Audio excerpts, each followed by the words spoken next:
Anak-anak, kita belajar lagi ya. Bahasa Indonesia kelas 3.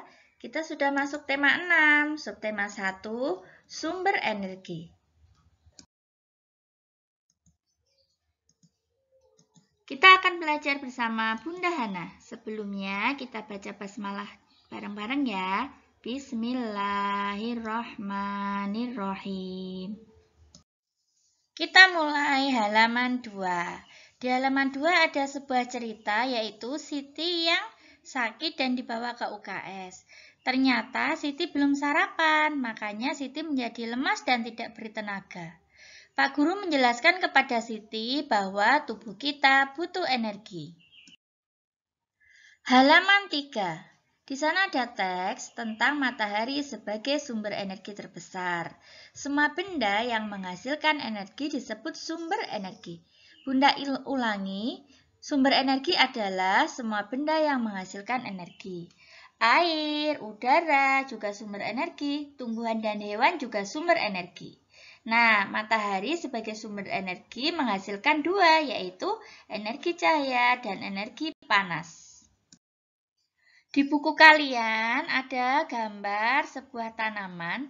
Nah, di sini kita akan belajar tentang proses fotosintesis.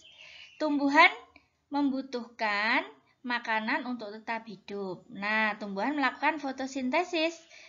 Proses fotosintesis seperti yang ada pada layar yang sudah Bunda tampilkan, yaitu ketika proses fotosintesis yang dibutuhkan adalah karbon dioksida dari udara sekitar dan air yang diambil dari tanah dialirkan ke atas melalui akar. Nah, dengan bantuan klorofil yaitu zat hijau daun dan cahaya matahari menghasilkan gula untuk makanan atau untuk tenaga tumbuhan dan oksigen. Oksigen yang akan dihirup manusia sehari-hari. Halaman 4. Tanpa matahari, tumbuhan tidak dapat melakukan fotosintesis. Dari proses fotosintesis, tadi dihasilkan apa? Ya, makanan atau tenaga tadi, gula dan oksigen. Nah, makanan dan oksigen itu sangat penting untuk kelangsungan hidup manusia. Anak-anak, selain membantu proses fotosintesis, sinar matahari juga bisa digunakan untuk sumber energi listrik. Nah, sumber energi listrik dari matahari disebut PLTS, pembangkit listrik tenaga surya. Surya adalah matahari. Salah satu PLTS terbesar di Indonesia ada di Bali, yaitu di Kabupaten Karangasem. Lihat pada gambar, yang Bunda beri tanda panah itu adalah panel surya untuk menangkap cahaya matahari yang akan diubah menjadi listrik. Di halaman 4 ada pertanyaan-pertanyaan yang bisa kalian coba untuk mengerjakan agar semakin memahami materi yang kita pelajari. Bunda sudah tuliskan contoh jawabannya di layar, kalian bisa berlatih terlebih dahulu lalu dicek. Halaman 14 dan 15. Teman-teman, di sana ada kata acak. Nah, coba kita susun agar menjadi kata-kata yang berkaitan dengan sumber energi. Halaman 21. Menjaga kelestarian energi adalah kewajiban bersama. Saat tubuh lelah, kita membutuhkan istirahat. Nah, selain istirahat, kita juga membutuhkan makanan dan minuman. Makanan dan minuman adalah sumber energi bagi tubuh. Sebagian besar makanan berasal dari tumbuh-tumbuhan, makanya kita wajib memelihara dan melestarikan tumbuh-tumbuhan. Selain tumbuhan juga membutuhkan minuman sebagai sumber energi. Untuk itu, kita membutuhkan air bersih. Namun, saat ini banyak sekali sumber air bersih yang sudah tercemar. Pencemaran itu disebabkan oleh sampah atau limbah. Air bukan hanya sebagai sumber energi bagi tubuh, tetapi juga sumber energi listrik. Tadi di atas sudah disebutkan juga. Nah, teman-teman, ada yang perlu kalian ingat bahwa bumi yang kita tempati adalah milik semua makhluk hidup. Maka kita harus menjaga kelestarian energinya.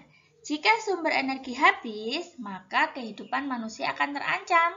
Karena apa? Kita tidak bisa mendapatkan sumber energi lagi. Nah, cara-cara untuk melestarikan sumber energi antara lain: 1. Merawat dan memelihara tanam-tanaman. 2. Melakukan penghijauan. 3. Tidak membuang sampah dan limbah ke sumber air.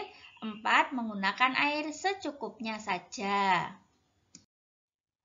Halaman 23. Di sana ada pertanyaan. Nah, ini sudah Bunda beri contoh untuk menjawab di layar. Kalian coba berlatih ya. Halaman 32. Air dan angin adalah sumber energi. Air bukan hanya sumber energi bagi tubuh, juga bisa digunakan sebagai sumber energi listrik yang tadi di atas juga sudah kita bahas. Nah, caranya bagaimana? Air ditampung pada sebuah bendungan atau waduk. Nah, air dalam bendungan tersebut nanti dialirkan. Nah, alirannya sangat deras seperti air terjun itu. Nah, aliran air ini memiliki kekuatan yang disebut energi kinetik. Energi kinetik itu energi gerak.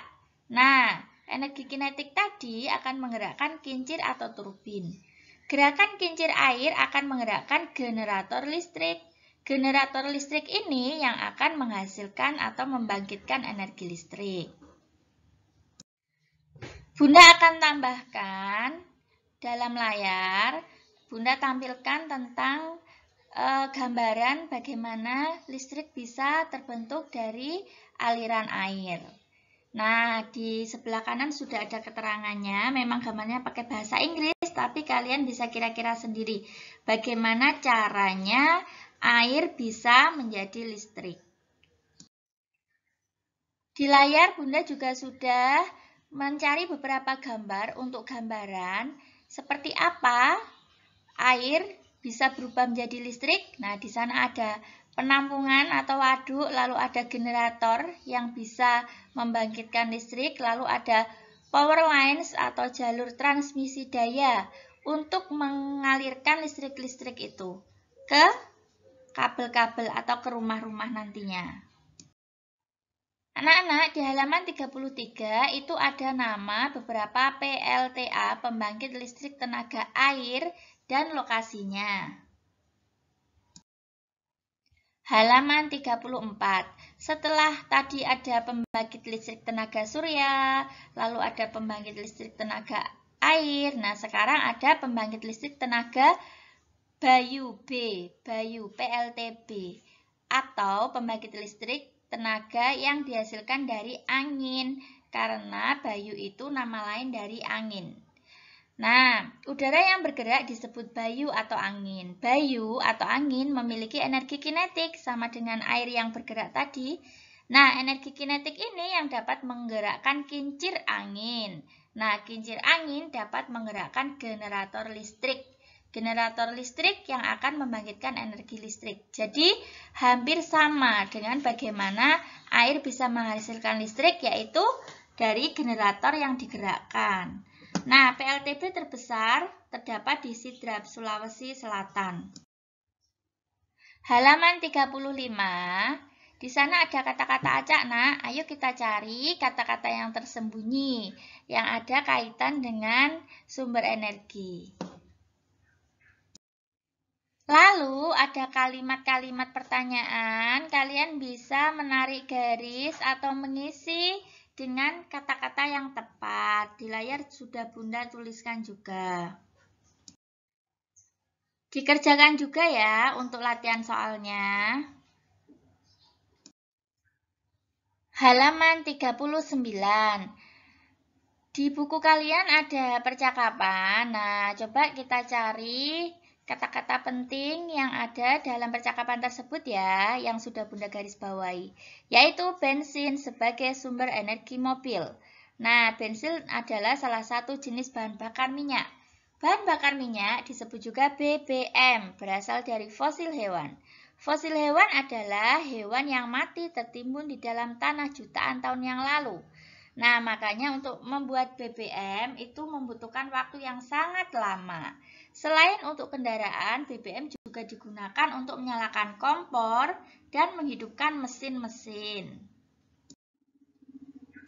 BBM lama-kelamaan dapat habis. Makanya kita harus menghemat penggunaan BBM. Mengapa? Karena cadangan BBM di bumi makin sedikit. Padahal BBM dibentuk jutaan tahun lagi. Itu kenapa BBM menjadi langka. Mari kita tuliskan hal-hal yang penting yang sudah kita garis bawahi tadi. Lalu kita berlatih membuat kalimat dari kata-kata tersebut. Halaman 49. Cara menghemat energi yang berupa BBM apa saja anak-anak? Ayo kita tuliskan semua. Berjalan kaki daripada naik motor. Menggunakan kendaraan umum saat berpergian. Kenapa? Karena kalau kendaraan umum itu kan muat banyak orangnya. Daripada orang-orang di kendaraan umum tadi semuanya naik motor sendiri-sendiri atau mobil sendiri-sendiri, itu lebih boros. Lalu mengurangi penggunaan BBM dengan energi alternatif. Energi alternatif itu energi untuk menggantikan BBM. Kemudian tidak menggunakan mobil untuk jarak dekat. Lalu tidak menyalakan pendingin mobil atau AC jika tidak perlu. Nah, anak-anak, demikian belajar kita kali ini. Tema 6, subtema 1. Semangat belajar ya! Kita akhiri dengan membaca hamdalah bersama-sama ya. Alhamdulillahirabbil alamin. Sampai jumpa.